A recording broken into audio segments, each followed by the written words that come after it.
Hello student. Our next point is development and birth. Well, the zygote form after fertilization in the oviduct undergoes repeated mitotic division and embryo is formed. आता आपण याच्या अगोदरच male and female reproductive system पाहिलं. तर male and female reproductive सिस्टीममध्ये मेलमध्ये male gamete that means sperm and in female there is a female gamete that is oocyte or ovum is formed. When there is a combination of sperm and ovum takes place, there is a fertilization takes place, and during the fertilization the zygote is formed. Zygote म्हणजे एक unicellular organism असतो, तो zygote तयार होत असतो आणि तो zygote हा फिमेलमध्ये ओव्हिडक्ट आपण पाहिले दोन्ही हातासारखे असतात त्या ओव्हिडक्टमध्ये असतो आणि तिथेच त्याचं रिपीटेड मायटोटिक डिव्हिजन, आता मायटोसिस आणि मियोसिस दोन्ही पाहिले तर मायटोटिक डिव्हिजन होते आणि तयार होत असतो embryo. Meanwhile it is push towards uterus. त्याच्यानंतर तो कुठे येतो? युट्रसमध्ये येत असतो. पहा युट्रस जे आपल्या हाताचा जो तळहात आहे, द पाम ऑफ हँड असं म्हणू शकतो, तेवढंच युट्रस असतं आणि त्याच्यामध्ये हे बाळ वाढत असतं. Once it reaches the uterus, it is implanted and further development occurs after implantation.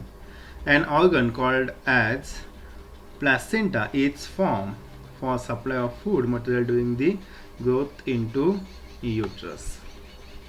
In a uterus म्हणजे लक्षात आलं असेल प्लॅसेंटा. प्लॅसेंटा म्हणजेच आपण त्याला नाळ म्हणत असतो, जी आईशी बाळाला जोडते. मग आईने किंवा आईचे जे काही ब्लडमधून जाणारं न्यूट्रियंट्स आहे त्या प्लॅसेंटा थ्रू त्या बाळाला भेटत असतं. Embryonic development is completed approximately within 9 months after the fertilization. आणि एम्ब्रियोची कम्प्लीट डेव्हलपमेंट ही 9 महिन्यानंतर होत असते. इथे पण ग्रोथ ऑफ एम्ब्रियो दाखवलेले, फर्स्ट 4th वीक दाखवलेले हे 4 वीकमध्ये, नंतर 8, 12, 16, 20 प्रत्येक वीकमध्ये डेव्हलपमेंट कशी होत गेलेली आहे पहा. सुरुवातीला 4 वीकमध्ये ऑर्गनची डेव्हलपमेंट झालेली नाही आहे. And also we have a tail. पहिल्या 4 आठवड्यामध्ये ह्युमन्सला टेल असते, नंतर ती डिसॅपिअर होते 8, 12 यानुसार 36 वीक. 36 म्हणजे एका मंथमध्ये 4 वीक्स असतात, म्हणजे हे 9 month कंप्लीट झाल्यानंतर कंप्लीट ग्रोथ होत असते. Always remember, the man is totally responsible whether the couple will have a boy or girl child. During a zygote formation, man contributes either X or Y chromosome to the next generation, but woman contributes only X sex chromosome to the next generation. At the time of fertilization, if X chromosome comes from male, the child will be a girl. If Y chromosomes comes, then the child will be a boy. Thinking of this, is it right to consider the mother responsible for girl child? We all must take effort to stop female ferticide. Suicide सगळ्यांना माहिती आहे. Suicide म्हणजे आत्महत्या आणि फर्टिसाईड म्हणजे काय, आपण मध्यंतरी खूप ऐकलं होतं की मुली वाचवा मुली वाचवा अशी एक स्कीम किंवा एक गव्हर्नमेंटने ऑर्गनायझेशनने एक प्रकारचे खूप मोठा आवाज उठवला होता की मुली वाचवा. कारण आपण पाहत होतो की मध्यंतरी मुलींची संख्या खूप कमी झाली होती, कारण जर गर्ल असेल तर गर्लचा फर्टिसाईड म्हणजेच जो तयार झालेला जो फर्टस आहे तो शरीरातून काढून टाकला जात होता, अगोदरच त्याला डिस्ट्रॉय केलं जात होतं. So it's a bad. आणि बरं अगोदरच्या सुरुवातीच्या काळामध्ये जे अडाणी लोक होते, ज्यांना शिक्षणाचा गंध नव्हता, त्यांना या गोष्टी माहीत नव्हत्या की ॲक्च्युली या मुलगी किंवा मुलगा, पहिली गोष्ट यांच्यामध्ये काही भेद नाही करायला हवा, आणि दुसरी गोष्ट मुलगा किंवा मुलगी ही कुणावर अवलंबून आहे तर मेलवरती, कारण त्यांच्यामध्येच एक्स आणि वाय असे 2 डिफरंट सेक्स क्रोमोझोम असतात. फिमेलमध्ये मात्र एक्स सेक्स क्रोमोझोम असतं. Okay. Which hormone is released from the pituitary of mother once the fetal development is completed? आता तिथे प्रोजेस्टेरॉन हा तिथे हार्मोन्स सिक्रेट व्हायला लागतो. Under the effect of the hormones which organ of the female reproductive system start to contract and thereby birth process that is parturition is facilitated. आता during that birth प्रोसेसमध्ये जे embryonic किंवा सिल्व्हिसी आपण पाहिला होता, female ऑर्गनमध्ये तो contract व्हायला लागतो. Next the another most important point that is the menstrual cycle, म्हणजेच मासिक धर्म किंवा मंथली जे पिरियड येत असतात गर्ल्सला किंवा वुमन्सला, it is called as menstruation cycle. आता वरती आपण पाहिलं होतं फिमेल रिप्रोडक्टिव्ह सिस्टीममध्ये की एव्हरी 20 days और एव्हरी आफ्टर 20 days, म्हणजे जवळजवळ 1 महिना म्हटलं तरी चालेल, प्रत्येक महिन्याला ओव्हरीमधून एक ओव्ह्यूम किंवा ओसाइट रिलीज होत असतो. तो जर फर्टिलाइज झाला तर त्या ठिकाणी एम्ब्रिओची डेव्हलपमेंट होते आणि त्यावेळेस जी वुमन आहे ती प्रेग्नेंट असते. पण जर तो फर्टिलाइज झालाच नाही स्पर्मने, तर अशा वेळेस प्रत्येक महिन्याला एक ओसाइट हा शरीरावर टाकला जात असतो आणि त्याला म्हणतात मेन्स्ट्रुएचर सायकल. पण आपण अगोदरच पाहिलं स्टार्ट कधी होतं, from the age of nearly 12 to 13 years of girl आणि एंड जवळजवळ 45 to 50 years, म्हणजे या पद्धतीने ते एजेस असतात. Female reproductive system undergoes some changes at puberty and those changes repeated at the interval of every 28 to 30 days. These repetitive changes are called as menstrual cycle. Female reproductive सिस्टीममध्ये प्युबर्टरीमध्ये काही changes होत असतात आणि ते प्रत्येकी 28 to 30 डेजने repeat होत असतात, त्यालाच आपण म्हणतो मेन्स्ट्रुएचर सायकल. आता सायकल म्हणजे माहिती आहे, आपण जी गोष्ट रिपीट होते त्याला आपण सायकल म्हणतो. Menstrual cycle is natural process controlled by 4 hormones. आता हे नाव लक्षात ठेवा, महत्त्वाचे हार्मोन्स आहेत. Those 4 hormones are follicle stimulating hormone that is FES, luteinizing hormone LH, estrogen and progesterone. So these are the 4 important hormones which control this menstrual cycle. FES, that is follicle stimulating hormone, luteinizing hormone and estrogen progesterone. One of the several follicles in the ovary start to develop along with the oocyte present in it under the effect of follicle stimulating hormone. These developing follicles secretes estrogen. ओव्हरीमध्येच जे follicles आहेत ते develop होत असतात oocyte बरोबर, follicles, आणि त्यानंतर जे follicles stimulating hormone आहे की ज्याच्यामुळे हे फॉलिकल सिक्रेट करतात एस्ट्रोजनला. महत्त्वाचं एन्झाईम आहे जे सिक्रेट होत असतं किंवा महत्त्वाचा हार्मोन आहे. Endometrium of the uterus start to develop during first cycle or regenerate during subsequent cycle under the effect of estrogen. आता आपण पाहिलं होतं की एंडोमेट्रियम कुठे होतं. एंडोमेट्रियम आपण पाहिलं होतं फिमेल रिप्रोडक्टिव्ह सिस्टीममध्ये युट्रसच्या दोन्ही साईडला हे एंडोमेट्रियम डेव्हलप झालेलं असतं की ज्याच्यामध्ये ब्लड असतं, आणि ज्यावेळेस जे ओसाइड आहे अनफर्टिलाइज ओसाइड आहे तो शरीराबाहेर टाकतानेच त्या जे एंडोमेट्रियम आहे त्याच्यामध्ये त्याच्यात ब्रेक होतं आणि त्याच्यातून ब्लडिंग होतं आणि ते ओसाइड शरीराबाहेर टाकलं जातं. नंतर पुन्हा हे जे एस्ट्रोजन आहे आफ्टर 28 नंतर ज्यावेळेस मंथली पिरियड ऑफ होतो त्याच्यानंतर पुन्हा हे एंडोमेट्रियम डेव्हलप व्हायला लागतं आणि हे कोण करतं तर oestrogen. Meanwhile, developing follicle completes its development, it bursts under the effect of luteinizing hormone and oocyte is released. मी ते म्हणलो होतो ते की ज्यावेळेस त्याची फॉलिकलची डेव्हलपमेंट कंप्लीट होते त्यावेळेस जो एंडोमेट्रियम आहे तो बर्स्ट होतो, म्हणजेच फुटतो. कशामुळे तर लुटेनायझिंग हार्मोनमुळे, आणि त्यावेळेस oocyteसुद्धा रिलीज होतो. This is called as ovulation. Remaining tissue of the burst follicle forms the corpus luteum, and corpus luteum start to secrete progesterone. Endometrial glands secrete their secretion under the effect of progesterone. Such a endometrium is ready for implantation of embryo. म्हणजे ज्यावेळेस हे oocyte बाहेर टाकून गेले जातात किंवा जे शरीरात आहेत त्या ठिकाणी जर स्पर्मने ते फर्टिलाइज केले तर ते बॉडीमध्ये एम्ब्रियो डेव्हलपमेंट किंवा इम्प्लांटेशन म्हणजे त्या ठिकाणी प्लांट करण्यासाठी एम्ब्रियो युट्रसमध्ये ते रेडी होत असतात. हे डायग्राम महत्त्वाचे आहे, एकदम प्रॉपरली ड्रॉ करा. इथे पहा पिरियड ऑफ मेन्स्ट्रुअलचे सायकल दाखवलेले आहे आणि ओव्होल्युशन पिरियड सांगितलेलं आहे. हे आहे पिट्युटरी ग्लॅन्ड. पिट्युटरी ग्लॅन्ड कोणकोणत्या प्रकारचे हार्मोन्स सिक्रेट करते ते दाखवलेलं आहे. या ठिकाणी एकची साईज दाखवलेली आहे की ऊसाईट आहे. अगोदर ऊसाईट स्मॉल असतं, हळूहळू ते त्याची साईज बिग व्हायला लागते. You can observe here. आणि त्यावेळेस ते इस्ट्रोजन हे सिक्रेट करत असतात हार्मोन्स. हे पहा इथे ओव्होल्युशन झालेलं आहे की ज्यावेळेस ते ब्रेकडाऊन होतं त्याच्यातून ओव्ह्यूल तो बाहेर येतो ओव्होल्युशन हे आणि तयार करतो कॉर्पस लुटेनम. कोण कॉर्पस लुटेनम. हे कॉर्पस लुटेनम तयार करतं प्रोजेस्टेरॉन आणि oestrogen.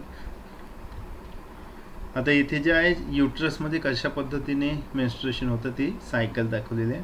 First day, second day, हळूहळू पहा एक जे आहे वरती एक दाखवलेले आहेत. हे हळूहळू काय होत चाललेले आहेत, डेव्हलप व्हायला लागले आहेत. थिक किंवा बिग व्हायला लागले दिसतंय.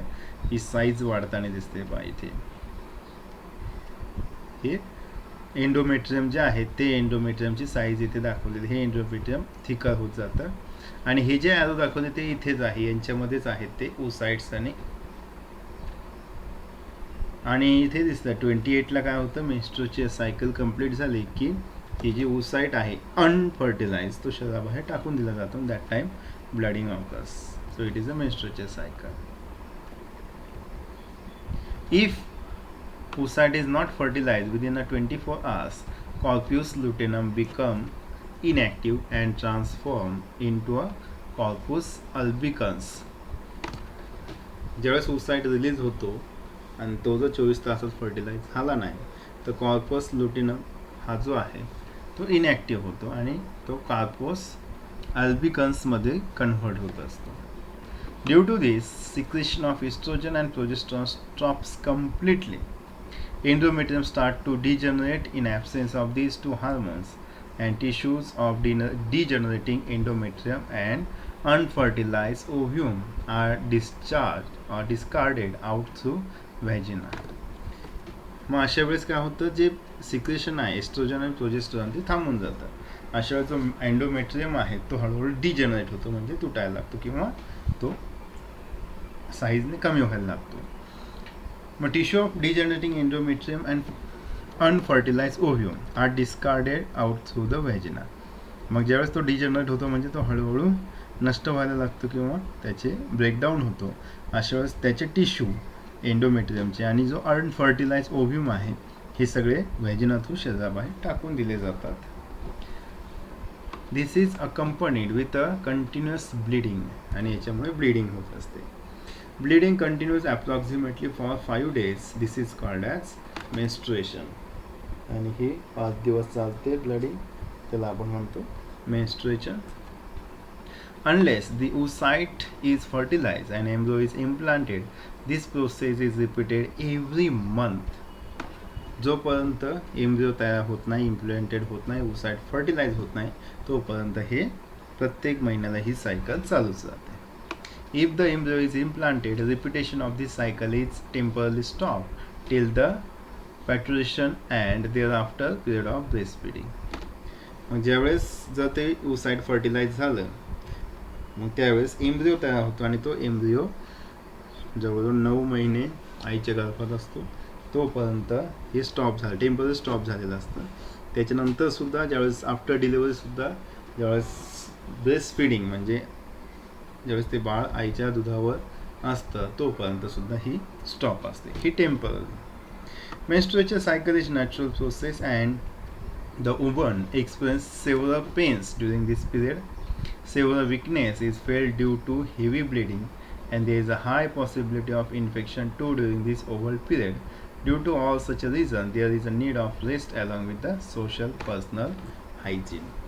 या मेन्स्ट्रुएशन सायकलमध्ये सगळ्यात जास्त वुमेन्सला याचा जास्त पेन होत असतो आणि विकनेससुद्धा जाणवत असतो. त्याच्यामुळे मोस्टली त्यांनी जे आहे त्यांनी आराम करणं गरजेचं असतं.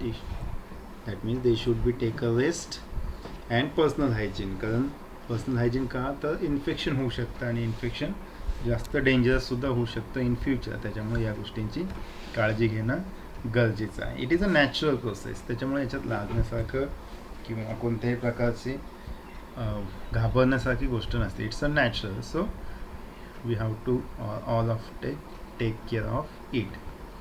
ठीक आहे. Next point is reproduction and modern technology. Next point is reproduction and modern technology. आता आपण पाहतो की बऱ्याचशा वेळेस जे कपल्स आहेत, जे न्यूली मॅरिड कपल्स आहेत, काही कारणास्तव लाईफस्टाईलमुळे किंवा लग्न उशिरा झाल्याने किंवा न्यूमर ऑफ प्रॉब्लेम्स मेल किंवा फिमेलमध्ये असलेल्या प्रॉब्लेम्समुळे त्यांना मुलं होत नाही.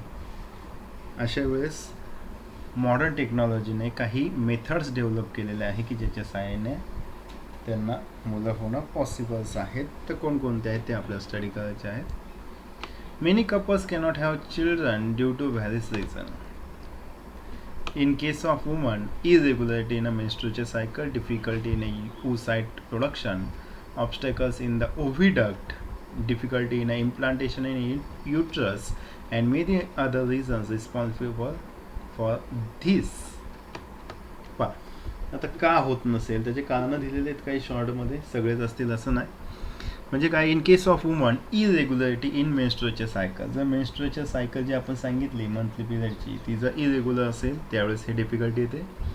Difficulty in oocyte production. जर ओसाईट ओव्हरीमध्ये प्रॉपरली प्रोड्यूस होत नसेल तर त्यावेळेस सुद्धा येते.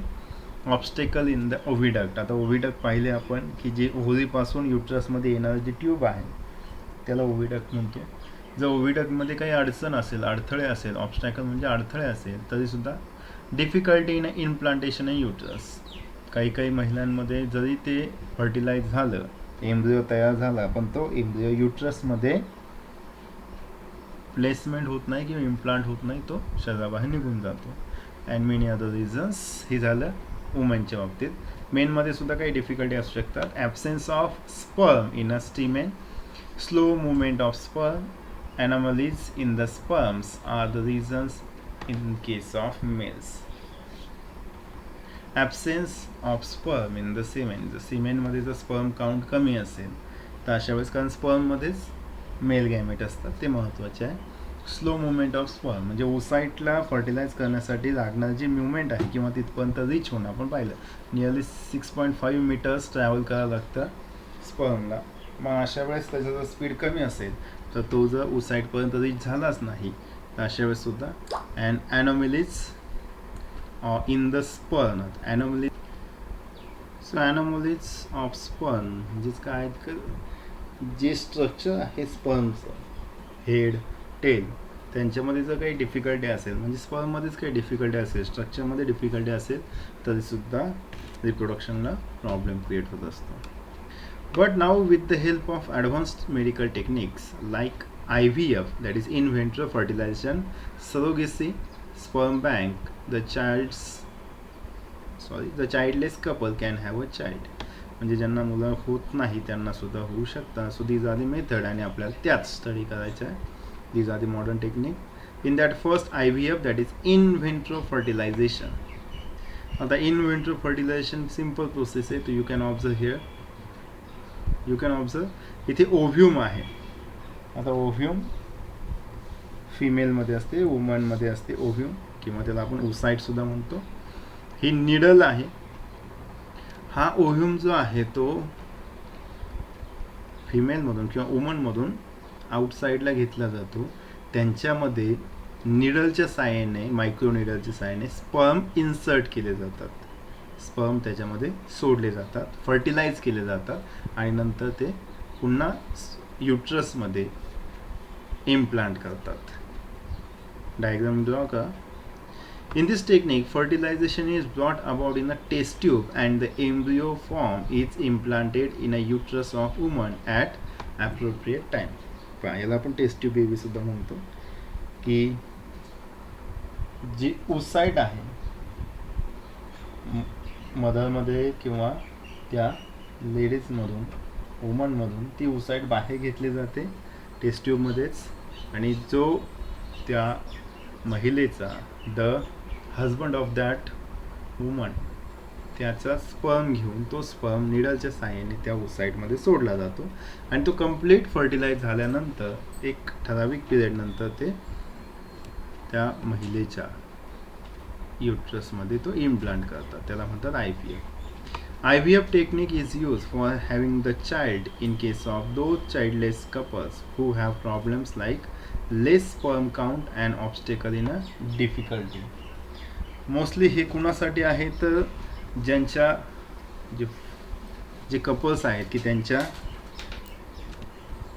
मेलमध्ये जर स्पर्म काउंट कमी असेल किंवा त्या वुमनमध्ये जर ओव्हिडक्टमध्ये काही ऑब्स्टॅकल असेल, अडथळे असेल, तर अशा वेळेस IVF ही टेक्निक यूज करता येते.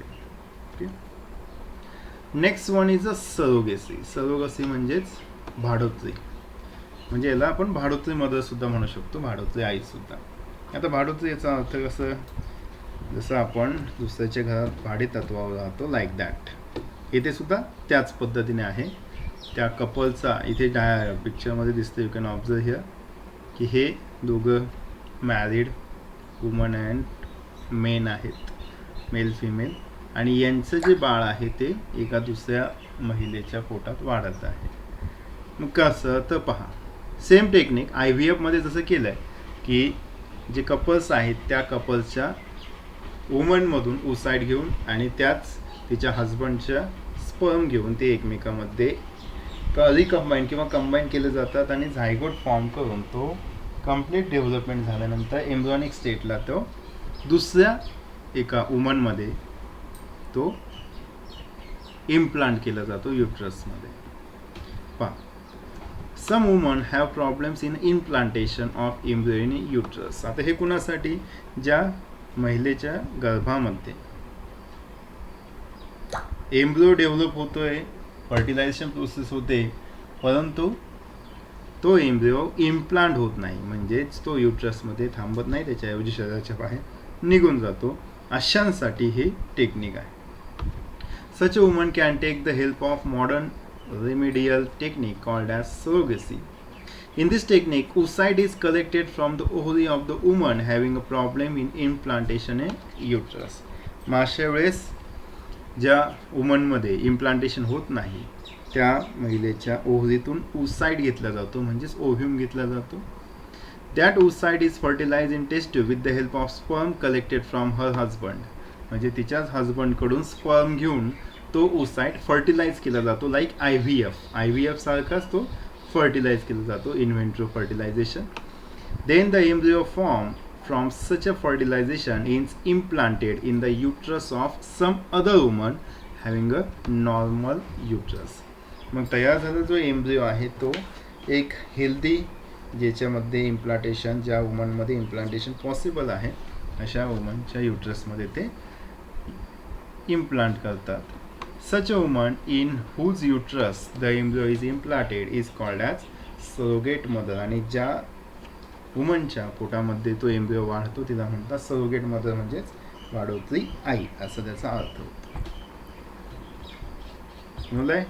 नेक्स्ट वन, स्पर्म बँक और सिमेंट बँक. जशा पैशाच्या बँका असतात तसं आता सिमेंट बँक और स्पर्म बँक सुद्धा आहेत. There are various problems in a sperm production as mentioned above in case of many men, so as to have the children in case of such a couples, new concept of sperm bank has been introduced. This concept is similar to blood bank. Semen ejaculated by the dispersed men is collected after their through physical and medical checkup and stored in the sperm bank. मग sperm bank मध्ये काय आहे, जो healthy person आहे physically आणि medically जो checkup करून healthy person आहे त्या हेल्दी पर्सनचे स्पर्म जे आहे ते स्टोअर केले जातात, म्हणून त्याला म्हणतात sperm bank. As per the wish of needful couple, oocyte of woman of the concerned couple is fertilized by IVF technique using the semen from the sperm bank. Resultant embryo is implanted in the uterus of same woman. Name of the semen donor is strictly kept secret as per the law. मग ज्या कपलला, ज्या मेलमध्ये जर sperm count कमी असेल तर अशा वेळेस त्या वुमनच्या oocyteला IVF टेक्निकने स्पर्म बँकमध्ये असलेल्या सिमेंटने फर्टिलाइज करून पुन्हा त्या वुमनच्या युट्रसमध्ये ते इम्प्लांट केले जातात. अशा वेळेस मात्र ज्या पर्सनचा तो स्पर्म यूज केलेला आहे त्याचं नाव जे आहे ते सिक्रेट ठेवलं जातं. It's a strict law. Okay. Next point is a twins. आता ट्विन्स म्हणलं की जुळे केव्हा तयार होतात हे आपल्याला माहिती हवं की व्हेन ट्विन्स आर फॉर्म. इथे पहा ट्विन गर्ल्स दाखवलेल्या आहे 18 मंथच्या. Two embryos develop simultaneously in the same uterus and thus two offspring are delivered simultaneously. म्हणजे होतं काय, 2 एम्ब्रिओ डेव्हलप झाले सायमल्टेनियसली सेम युट्रसमध्ये and this 2 offspring are deliver simultaneously, then we call it as a twins. म्हणजे एकाच वेळेस 2 मुलं जन्माला आले आणि ते एकाच आईच्या गर्भामध्ये 2 एम्ब्रिओ डेव्हलपमेंट होऊन तयार झाले असेल तर आपण ट्विन्स म्हणतो. आता बऱ्याचशा वेळेस ट्विन्स जे आहेत may be similar or different. May be 2 are boys, 2 are girls, or 1 is boy and another girl. असंही पॉसिबल आहे. पॉसिबिलिटी भरपूर आहेत त्याच्यातसुद्धा की दोन्हीही मुलीच असतील, दोन्हीही मुलंच असतील किंवा एक मुलगा आणि एक मुलगी असेल. पण बरेचसे वेळेस असंही लक्षात येतं कधी कधी की जे ट्विन्स आहेत ते त्यांच्या शरीराला कुठेतरी जोडले गेलेले दिसून येतात. They have intact or attach to one of the body like head or to the hip. म्हणजे कुठेतरी चिकटलेले असतात. जसं आपण याच्या अगोदरसुद्धा व्हिडिओमध्ये किंवा फोटोजमध्ये पाहिलं असेल. 2 मुली होत्या की ज्या डोक्याने जोडलेल्या होत्या, 2 मुलं होते जे कमरेने जोडले गेलेले होते. मग असे सुद्धा पॉसिबिलिटी आहे. पण त्यांना आपण ट्विन्स म्हणू शकत नाही. पण त्यांच्यामध्ये डेव्हलपमेंट तशीच झालेली आहे की एम्ब्रिओ जो आहे तो डेव्हलप झालेले आहेत 2. पण काय डिफिकल्टी आली ते आपल्याला स्टडी करायचं आहे. Such offspring are called as twins. Many couples have twins. There are 2 main types of twins as a monozygotic twins and dizygotic twins. Mono म्हणजे सिंगल, एकच झायगोट जो आहे तो जर फर्टिलाइज झाला तर त्याला मोनोझायगोटिक म्हणतात. आणि 2 झायगोट जर डेव्हलप झाले किंवा तयार झाले तर त्याला डायझायगोटिक. अर्थ काय आहे ते खाली समजेल, पाहून घ्या. Monozygotic twins are form from a single embryo. Monozygotic हा सिंगल एम्ब्रिओपासूनच डेव्हलप होतो. During early period of embryonic development within 8 days of zygotic formation cells of that embryo divide into 2 groups. 8 दिवसाच्या आत म्हणजे एम्ब्रिओ डेव्हलप झाला आणि 8 दिवसाच्या आत जर एम्ब्रिओ ब्रेकआउट झाला आणि 2 झायगोट सेल तयार झाले किंवा 2 ग्रुप्स तयार झाले तर त्याला आपण म्हणतो, त्यावेळेस तयार होणारे जे ट्विन्स आहेत ते नियरली सेम सेक्सचे असतात. म्हणजे दोन्हीही फिमेलच असतील किंवा दोन्हीही मेलच असणार. दोन्हीही एक तर बॉय असेल किंवा दोन्हीही गर्ल असणार. हे महत्त्वाचं मोनोझायगोटिकमध्ये. Those 2 groups develop as 2 separate embryos and thus monozygotic twins form. Such twins are genetically exactly similar to each other. Due to these, such twins are exactly similar in their appearance and their gender is also same. That is, both will be either boy or girl. म्हणजे हे मोनोझायगोटिकमध्ये दिसून येतं. म्हणजे एक झायगोटिक sale जो आहे तो 8 दिवसाच्या आत जर डबल झाला म्हणजे त्याच्यामध्येच डेव्हलपमेंट होऊन आणि 2 तयार झाले तर अशा वेळेस तयार होणारे ट्विन्स एक्झॅक्टली सिमिलर असतात. पण पिरियड महत्त्वाचा आहे, विदिन 8 days, 8 दिवसाच्या आत. In case of monozygotic twins, if the embryonic cells are divided into 2 groups 8 days after the zygote formation, there is a high possibility of formation of conjoined twins. Such twins are born with some parts of body joined to each other. Some organs are common in such twins. हे मात्र वेगळं आहे. जर 8 दिवसानंतर म्हणजे fertilisation झाल्यानंतर 8 दिवसानंतर जर झायगोट ब्रेक झाला आणि त्याच्यापासून 2 झायगोट तयार झाले, 2 एम्ब्रिओ तयार झाले, तर या 2 एम्ब्रियोनिक सेल कुठे ना कुठे बॉडी पार्टला जॉईंट असतात आणि त्याच्यामुळे तयार होणारे जे ट्विन्स आहेत ते त्यांच्या बॉडीला जॉईंट असतात. म्हणजे कोणता ना कोणता ऑर्गन हा त्या ट्विन्समध्ये कॉमन असतो. लक्षात ठेवा. 8 दिवसाच्या आत जर डिवाईड झाला एम्ब्रिओ तर तिथे मात्र ट्विन्स सेपरेट पण एक्झॅक्टली जेनेटिकली आणि जेंडरली सुद्धा सेम असतात. आणि 8 दिवसानंतर डेव्हलप झाला तर ते जेनेटिकली वगैरे सेम असेल, पण ते मात्र कोणत्या ना कोणत्या पार्टला कॉमनली ते जॉईंट असणार आहेत. ओकेजनली टू साइड्स, ओकेजनली म्हटलेले व का शब्द ओकेजनली म्हणजे क्वचित असं होतं, क्वचित कधीतरी असं होऊ शकतं. Occasionally two oocytes are released from the ovary of woman and both oocytes are fertilized by two separate sperm and thus two zygotes are formed. कधीतरी होतं, जसं आपण पाहतो ना अंड्यामध्ये 2 बल्ब दिसतात येलो कलरचे, हे तसंच वुमनमधून जर एकाच वेळेस 2 oocytes तयार झाले, रिलीज झाले ओव्हरीमधून, हे सुद्धा ऑकेजनली होतं, खूप क्वचित होतं, रेग्युलरली दिसत नाही. oocytes तयार झाले आणि हे दोन्ही oocyte 2 डिफरंट जे स्पर्म्स आहेत त्यांनी जर फर्टिलाइज झालं तर तयार होणारे जे 2 एम्ब्रिओ आहेत ते एक तर जर दोन्ही XX असेल, 6 क्रोमोझोम, तर दोन्ही गर्ल्स असतील, पण दोन्ही एकदम कम्प्लीट डिफरंट असणार, कम्प्लीट डिफरंट. एक बॉय आणि गर्ल सुद्धा असू शकतं किंवा दोन्ही बॉय असू शकतात. 2 embryos are formed from those 2 zygotes and both of those embryos are separately implanted in the uterus and thus dizygotic twins are delivered after complete development. Such twins are genetically different and may be same or different by gender. सारखे असू शकतात, वेगळे पण असू शकतात. Okay, समजलं ट्विन्सच्या बाबतीत एकदम सोपं आहे. मोनोझायगोटिक आणि डायझायगोटिक. मोनोझायगोटिक म्हणजे एक oocyte एका स्पर्मने फर्टिलाइज केलं, पण ज्यावेळेस ते झायगोट फॉर्म झाला तो झायगोट जो आहे तो एम्ब्रियॉनिक स्टेटमध्ये 2 सेलमध्ये डिव्हाइड होतो किंवा 2 ग्रुपमध्ये डिव्हाइड होतो विदिन 8 days. त्याला आपण म्हणतो मोनोझायगोटिक. अशा वेळेस तयार होणारे जे ट्विन्स आहेत ते जेनेटिकली आणि जेंडरने सुद्धा एक्झॅक्टली सिमिलर असतात. पण 8 दिवसानंतर जर ते सेल डिव्हाइड झाले तर मात्र ते एम्ब्रिओ किंवा ते न्यू बॉर्न चाइल्ड हे काही ना काही कॉमन पार्ट्स असतात किंवा ते पुढे ना पुढे कॉन्जॉईंट असणार म्हणजे जॉईंट असणार. ऑकेजनली असं होतं की वुमनमधून 2 oocytes एकाच वेळेस ओव्हरीमधून रिलीज होतात आणि ते 2 oocytes जर 2 स्पर्मने फर्टिलाइज केले तर तयार होणारे जे ट्विन्स आहेत ते मात्र जेनेटिकली कम्प्लीट डिफरंट असतात. Sexually may be or may not be different. आता दोन्ही स्पर्म जर XX असेल तर गर्लच असणार, दोन्ही स्पर्म Y असेल तर बॉय असणार, पण एक X आणि एक Y असेल तर बॉय आणि गर्ल असू शकतो. These are the modern technique, these are the twins. Next last point for this chapter, reproductive health. A person state of being physical, mental and social strongness is called as health.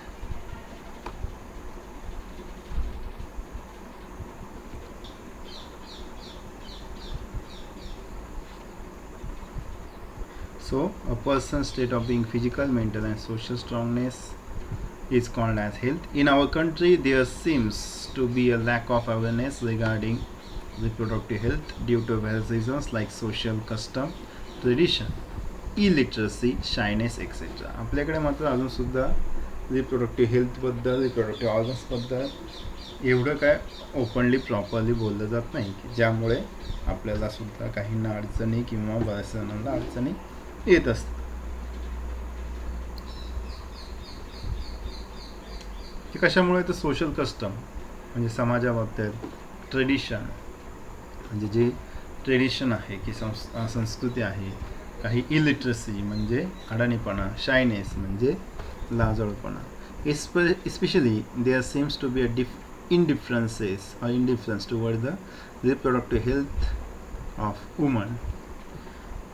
Occurrence of menstruation cycle is related with the reproductive and overall health of women. Nowadays, women are working at part-time men. म्हणजे आता सध्या महिला ज्या आहेत त्या काम करत आहेत पुरुषांच्या बरोबर नाही, त्याच्यामुळे त्यांना सुद्धा मेन्स्ट्रुएशन सायकलच्या बाबतीत डिफिकल्टी येते. Due to this they have to stay outdoor for whole day.